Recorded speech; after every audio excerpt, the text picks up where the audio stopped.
어떤 분이 저한테 사회주의 제도가 가장 성경적인 제도가 아닙니까? 그런 질문을 했습니다.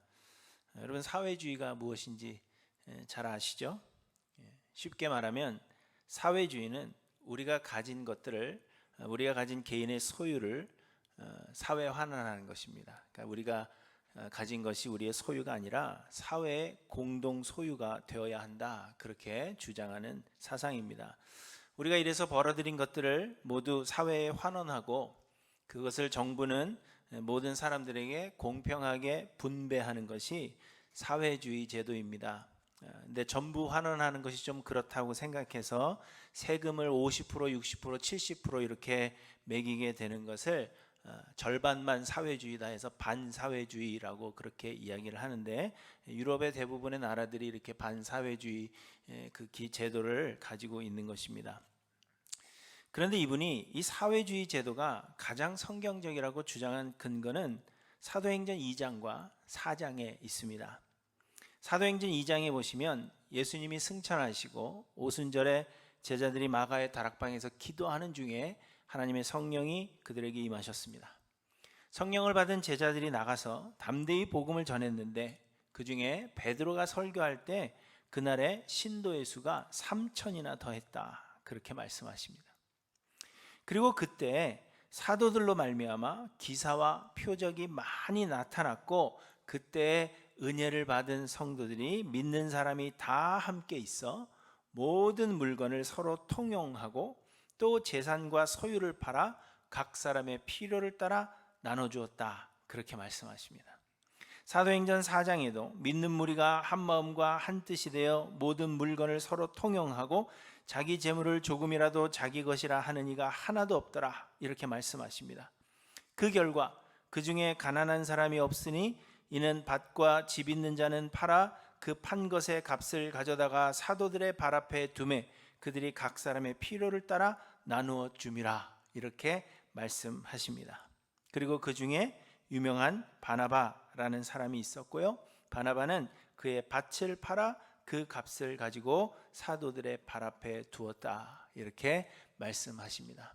그래서 많은 사람들이 이 말씀을 근거로 하여서 사회주의 제도가 가장 성경적인 제도라 그렇게 주장하고, 성경은 우리가 사회주의가 되어야 한다고 말한다고 그렇게 주장하는 것입니다. 그러나 여러분, 이는 믿는 사람들의 자의적이고 자발적인 일이어야지 이를 제도화한다면 더 많은 문제를 낳게 되는 것입니다. 왜냐하면 우리 인간들은 모두 죄인들이기 때문입니다.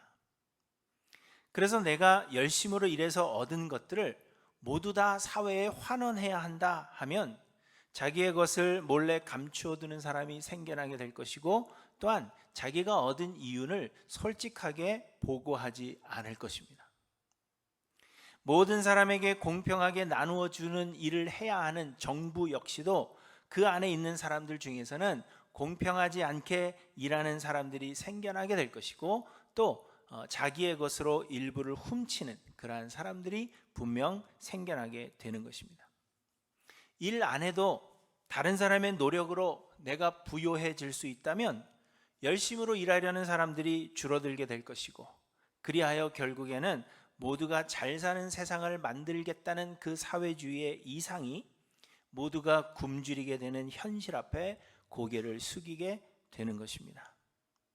그래서 모든 일은 우리가 죄인이라 하는 이 인식에서부터 시작이 돼야 되는 것입니다. 우리에게는 이상이 있죠. 우리가 꿈꾸는 그런 세상이 있죠. 그렇지만 우리가 모두 죄인이다 하는 이 기본적인 현실에서부터 모든 것이 시작돼야 되는 것입니다. 사도행전에서도 보시면 바나바가 자신의 밭을 팔아 사도들의 발 앞에 두는 것을 아주 인상 깊게 바라보던 아나니아와 삽비라라는 부부도 자신의 소유를 팔았습니다. 그런데 소유를 팔아보니까 돈이 꽤 되는 거예요. 전부를 헌금하려고 생각하니까 아깝게 느껴졌습니다. 그래서 그 중에 얼마를 감추어 두었습니다. 그때 베드로가 말했습니다. 땅이 그대로 있을 때에는 내 땅이 아니며 판 후에도 내 마음대로 할 수가 없느냐, 이렇게 말씀하셨습니다. 땅은 팔기 전에도 아나니아와 삽비라의 것이었으며 판 후에도 그 값은 아나니아와 삽비라의 것이라는 것입니다. 그러나 바나바처럼 우리도 모든 사람에게 존경을 받고 싶다 하는 그 아나니아와 삽비라의 죄성이 그들로 하여금 사도들 앞에 가지고 나온 것이 자신들의 바칠 판값의 전부라고 거짓을 말하게 된 것입니다. 결국 그들은 성령을 속였습니다. 하나님을 속였다는 것입니다. 여러분, 이처럼 소유를 팔아서 가난한 자들에게 나누어 주는 것을 제도화하지 않은 때에도 이렇게 속이는 일이 발생한다면 이를 제도화했을 때에는 얼마나 많은 거짓이 난무하겠습니까? 아마도 이를 제도화한다면 우리 모두는 하나님 앞에 더 큰 죄를 범하는 자들이 될 것입니다. 그래서 하나님은 아무리 좋은 것이라고 하더라도 결코 제도화하지 않으시는 것을 우리는 보게 됩니다. 하나님께서 이스라엘 백성들에게 율법을 주셨습니다. 하나님께서 이스라엘 백성들에게 율법을 주신 것은 죄를 깨닫게 하시기 위함이었다 말씀하십니다. 율법을 지키고자 시도해보지만 온전히 지켜 행할 수 없는 자신들의 그 연약함을 깨달아서 하나님 앞에 더 가까이 나아오고, 그래서 하나님의 은혜를 간절히 구하고 의지하는 백성을 만드시기 위함이었다는 것입니다. 하지만 이스라엘의 지도자들은 이를 제도화했습니다. 율법을 지켜야 구원을 얻을 수 있고 율법을 지키지 못하면 구원을 얻지 못하는 것으로 주장했습니다.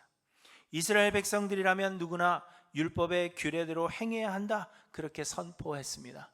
그 결과 모든 사람들을 더욱더 큰 죄인으로 만들어 버린 것입니다. 그리고 힘 있는 자들은 자기의 뜻대로 이 법을 변경시켜서 자기만 의로운 사람이 되는데 힘을 다했습니다. 그렇지만 여러분, 하나님은 우리를 이 법과 제도에서 자유케 하신 것입니다.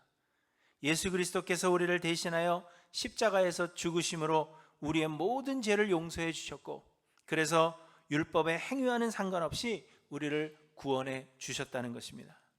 우리는 더 이상 제도나 율법 아래 있지 아니하고 또 구원을 얻기 위해서 법을 지켜야 할 의무가 우리에게서 사라졌습니다.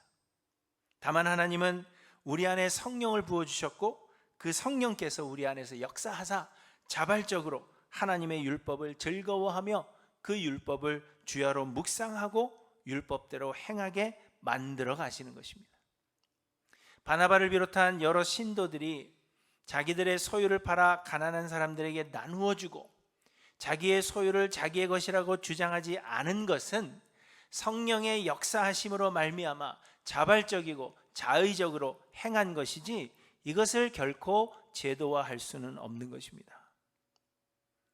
그런데 사람들은 좋은 것을 찾아서 이를 제도화하려고 하는 것입니다. 뿐만 아니라 좋지 않은 제도라 그렇게 생각이 되면 이를 바꾸어서 좋게 만들어 나가는 것이 우리의 사명인 것처럼 그렇게 생각한다는 것입니다. 그러나 여러분, 여러 번 말씀드린 대로 이 세상에는 완전한 것이 존재하지 않습니다. 이 세상은 영원하지 않으며 어느 한순간에 세상의 모든 것들은 사라지게 될 것입니다. 다만 우리 믿는 사람들은 하나님께서 우리를 위해 예비하신 영원한 하늘나라로 옮겨지게 될 것이고, 하나님께서 우리에게 약속하신 모든 복은 궁극적으로는 하늘나라에서 우리가 누릴 영원한 복입니다.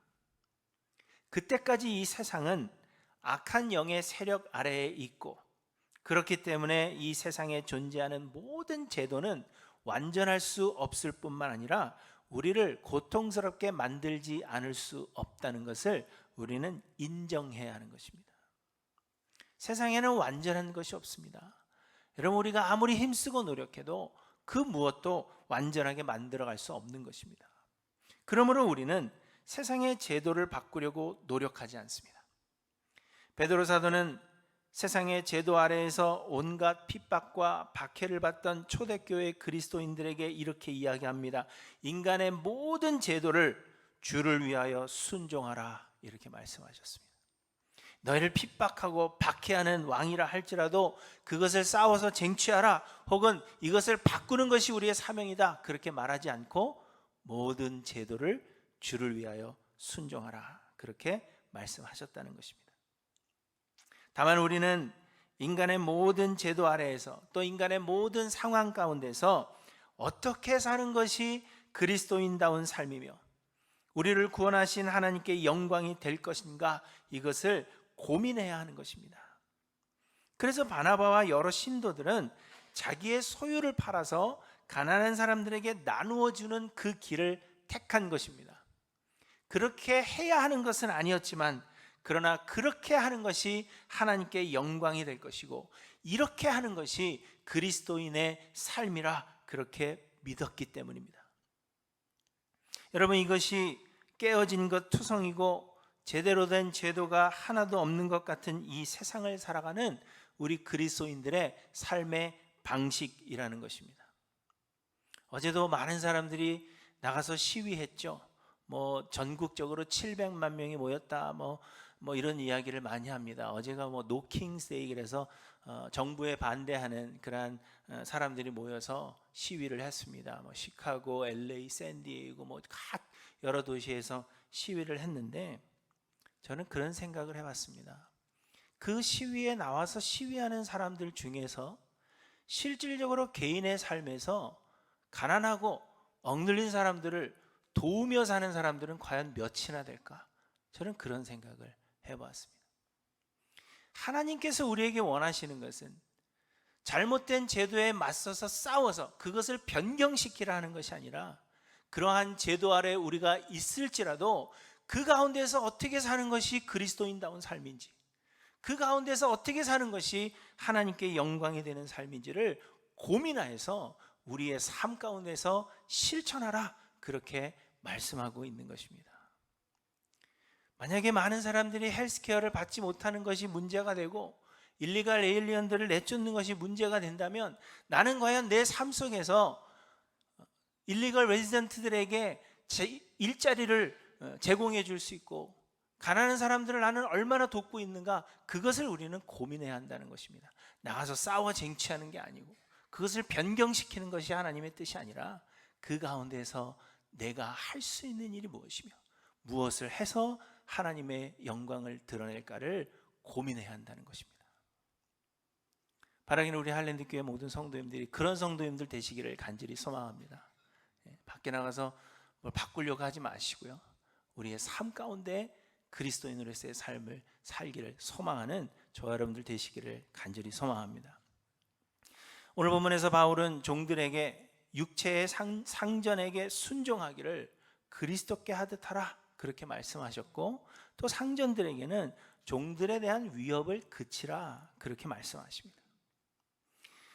그런데 사람들은 오늘 본문과 같이 이 상전과 종의 관계에 있어서 이렇게 부드러운 이야기를 하실 것이 아니라, 사실 노예제도를 폐지하라와 같은 그러한 강력한 말씀을 기대했는지 모릅니다. 오늘 본문에서 이 종을 의미하는 단어로 쓰인 헬라어는요, 둘로스입니다. 둘로스라는 단어 한 번쯤은 다 들어보셨죠, 그렇죠? 둘로스 찬양단도 있고 둘로스 선교단도 있고 둘로스라는 이름 많이 들어보셨을 것입니다. 그런데 이 둘로스라는 단어는 종 혹은 하인을 뜻하는 여러 헬라어 단어들이 있는 가운데, 이 둘로스라는 단어는 가장 최하위 신분에 있는 사람들을 지칭할 때 쓰는 단어입니다. 곧 당시에 종을 의미하는 데 쓰인 다른 많은 헬라어 단어들은 임금을 받고 고용된 존재를 의미하는 것입니다. 일한 만큼의 돈을 받는 사람들입니다. 그런데 이 둘로스는 쉽게 말해서 노예입니다. 곧 소유된 존재입니다. 우리가 흔히 말하는 그 노예, 여러분이 머릿속에 그리는 그 노예, 곧 자신의 의견을 전혀 가질 수 없고 주인이 말하는 것이라면 무조건 행해야만 하는 노예가 곧 둘로스입니다. 오늘 본문에서 쓰고 있는 단어가 바로 그 둘로스라는 것입니다. 그런데 예수님은 우리가 모두 그리스도 안에서 한 형제여 자매라 말씀하셨습니다. 갈라디아서 3장 28절에 보시면, 너희가 다 믿음으로 말미암아 그리스도 예수 안에서 하나님의 아들이 되었으니 누구든지 그리스도와 합하기 위하여 세례를 받은 자는 그리스도로 옷 입었느니라. 너희는 유대인이나 헬라인이나 종이나 자유인이나 남자나 여자나 다 그리스도 예수 안에서 하나이니라. 너희가 그리스도의 것이면 곧 아브라함의 자손이요 약속대로 유업을 이을 자니라. 이렇게 말씀하십니다. 우리는 다 그리스도 안에서 하나라는 것입니다. 그러면 여러분, 그리스도 안에, 예수 안에서 우리가 한 형제 자매가 되었다면 사람을 어떻게 노예로 부릴 수가 있다는 말입니까? 이는 전혀 성경적이지도 않으며 상식적으로도 옳지 않은 일입니다. 현대에도 이전에 노예였던 사람들에게 보상해야 한다, 그러한 이야기가 있을 정도로 사람을 노예 삼는 것은 세상의 윤리로도 결코 옳지 않은 일입니다.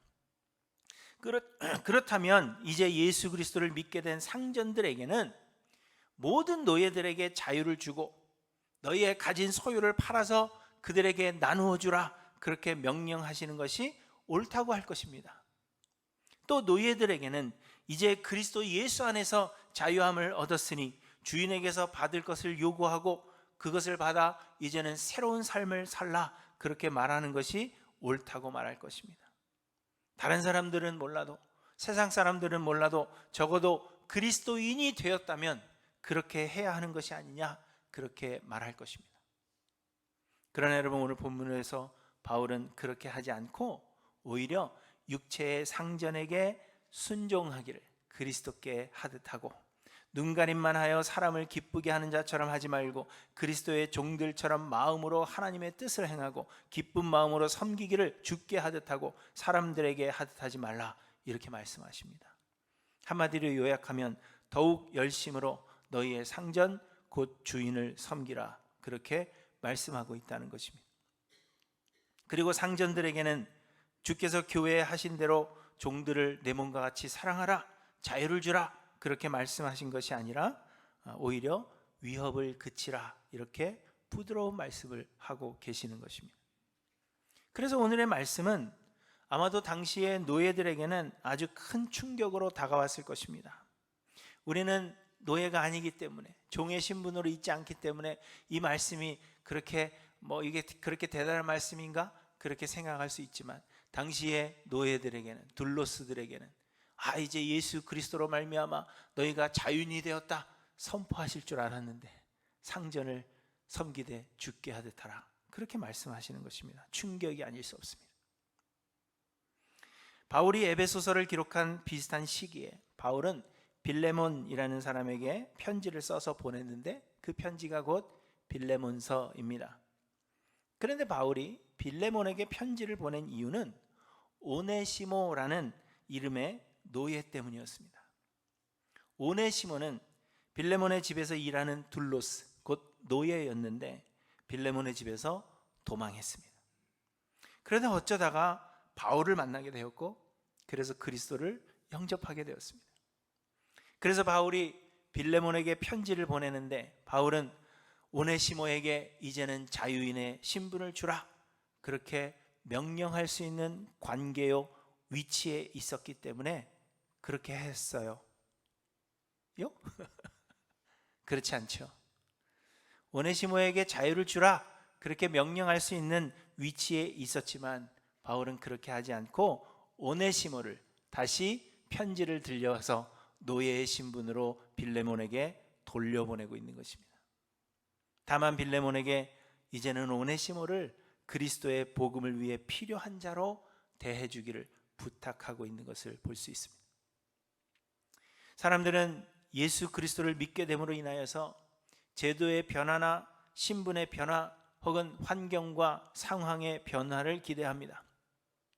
예수 그리스도가 통치하는 세상이 되면 우리가 세상에서 편하게 살 수 있는 제도를 가지게 되고 그때에는 우리의 신분에도 변화가 있을 것이라 그렇게 기대하는 것입니다. 많은 기독교인들이 정치적으로 활발하게 활동해야 한다고 주장하는 이유가 바로 이것입니다. 기독교적인 정책을 세상에 심고 세상을 성시화하는 것이 우리의 사명이라 그렇게 잘못 생각하고 있기 때문입니다.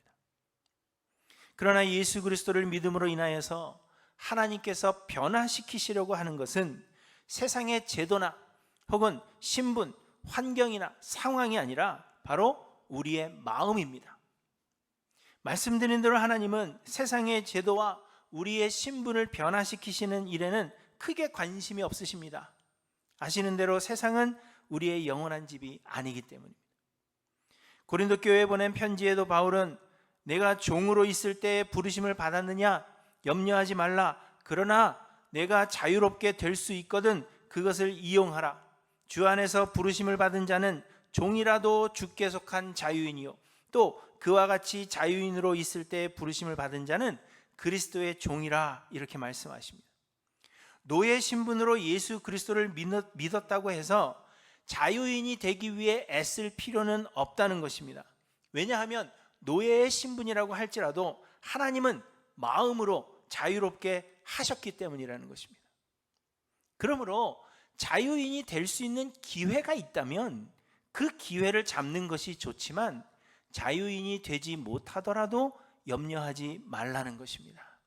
진정한 자유는 모든 상황과 환경에서도 만족할 수 있는 자유이기 때문입니다. 다만 하나님은 우리의 마음과 우리의 삶에 대한 자세를 변화시키십니다. 곧 종들은 신분적으로 자유인이 되게 하지 않으신다 할지라도 그리스도의 영광을 드러낸 종으로 변화시키시고, 상전들 역시 그리스도의 영광을 드러내는 상전들로 변화시키신다는 것입니다. 하나님은 우리의 처한 상황과 환경, 제도를 변화시키시는 것이 아니라 우리 세상의 제도와 환경과 상황을 우리의 마음과 삶의 자세를 변화시키셔서 우리를 성숙한 그리스도인으로 만들어 가시는 훈련장으로 사용하신다는 것입니다. 여러분, 훈련장은 어떤 데인지 아시죠? 물론 저는 군대를 안 갔다 왔지만 영화에서 보면 막 굉장히 많은 장애물들이 있습니다. 그 장애물들을 넘고 뛰고 하면서 진정한 군인으로 거듭나는 것처럼 하나님은 우리 앞에 평탄한 길을 예비하시는 것이 아니라 우리가 만족하지 못할 세상의 모든 상황과 환경, 제도, 이러한 것들을 만들어 놓으셨는데, 그것을 우리 앞에 두셨는데 그 모든 과정을 거쳐가면서 우리로 하여금 참된 그리스도인을 만드시기를 원하신다는 것입니다.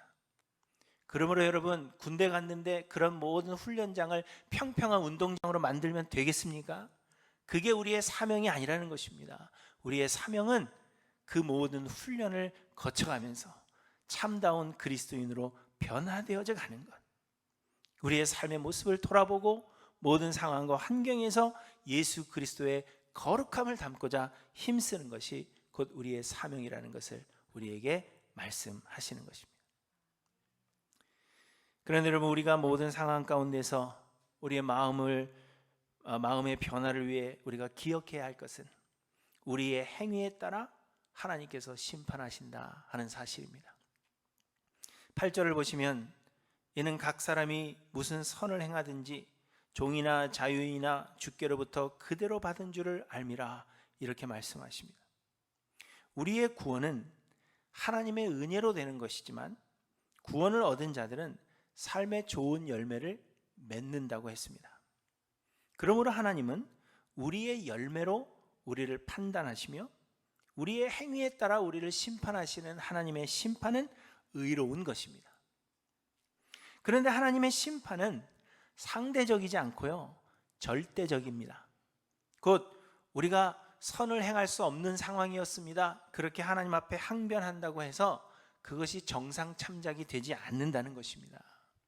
하나님은 우리가 어떤 상황에서도 선을 행하기를 원하시고, 그래서 하나님은 모든 관계에 있어서도 절대적인 복종을 요구하시는 것입니다. 부부간의 관계에 있어서도 서로에게 복종하는 것은 어떤 상황에 따라 바뀌는 것이 아니라 절대적인 복종입니다. 자녀가 부모에게 복종해야 되는 것은 어떤 상황에 따라 달라질 수 있는 것이 아니라 절대적인 복종을 요구하는 것입니다. 그래서 5절에는 종들아 두려워하고 떨며 성실한 마음으로 육체의 상전에게 순종하기를 그리스도께 하듯 하라, 이렇게 말씀하시는 것입니다.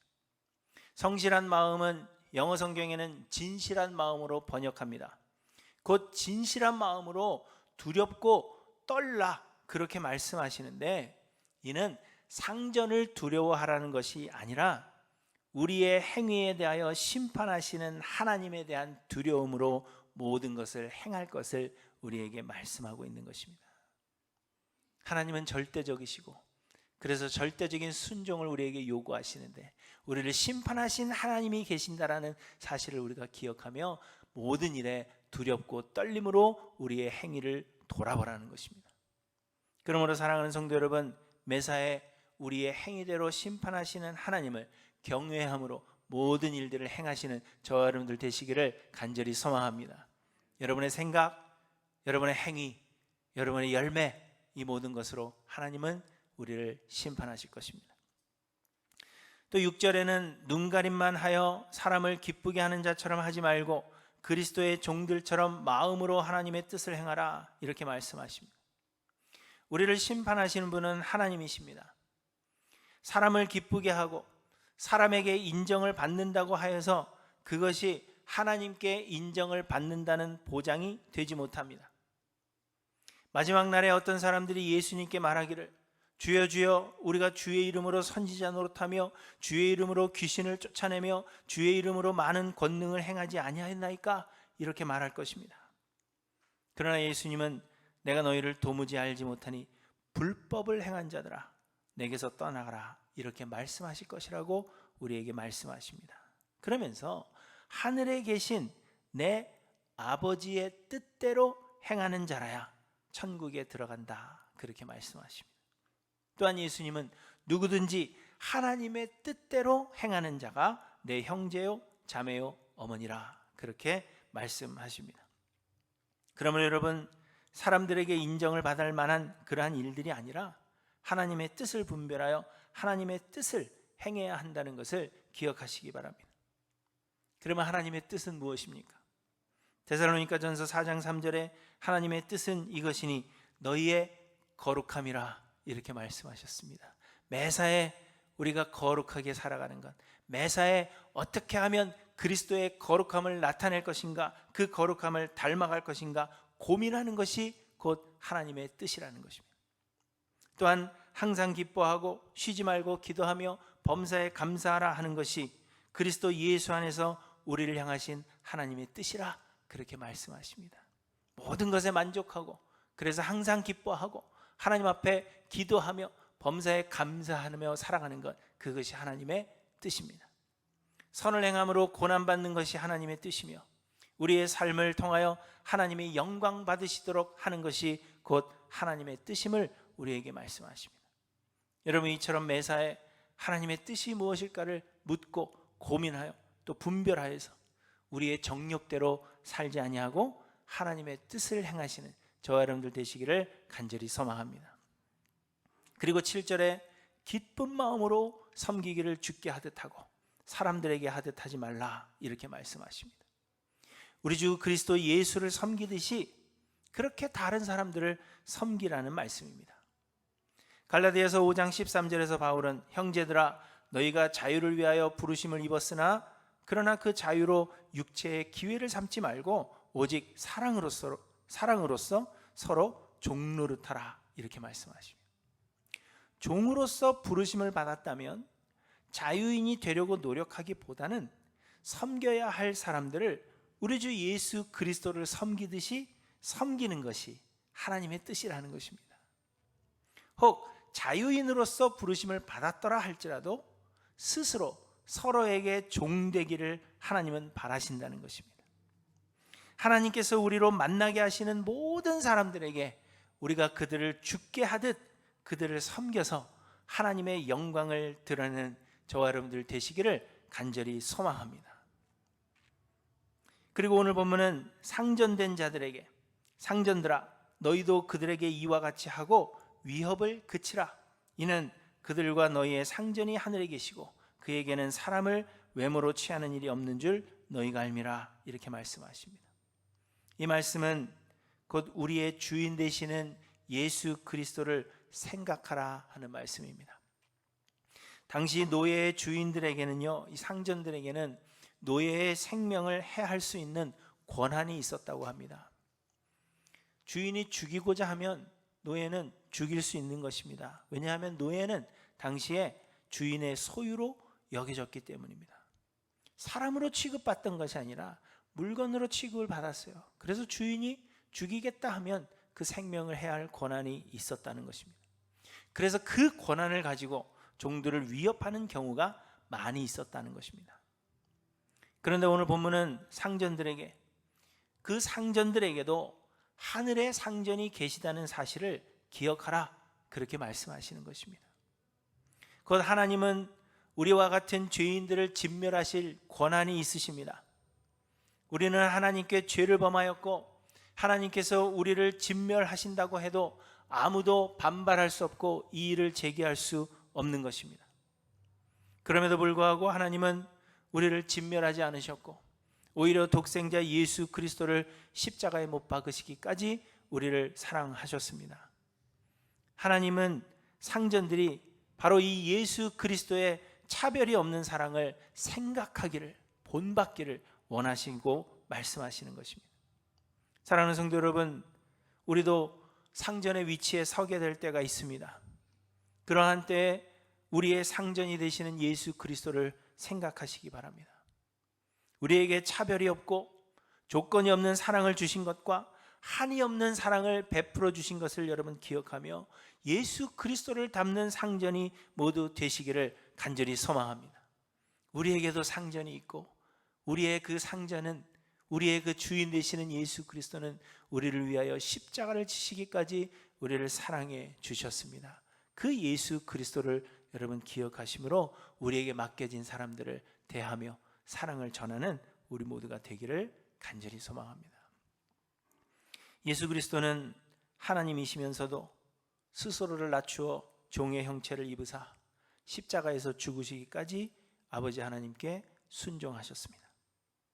예수님은 십자가의 잔을 피하고 싶으셨음에도 불구하고 예수님의 뜻이 아닌 아버지의 뜻대로 되기를 기도하시며 아버지 하나님의 뜻에 온전히 순종하는 주의 종이 되셨습니다.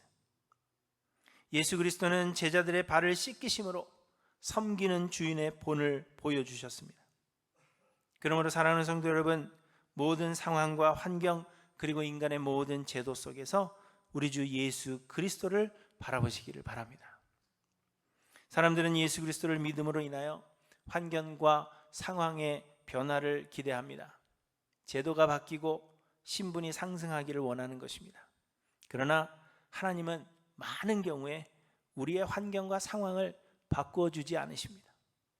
우리가 힘쓰기도 하고 애타게 간절히 간구해도 하나님은 많은 경우에 우리의 상황과 환경을 바꾸지 않으시는 것 같이 그렇게 보여집니다.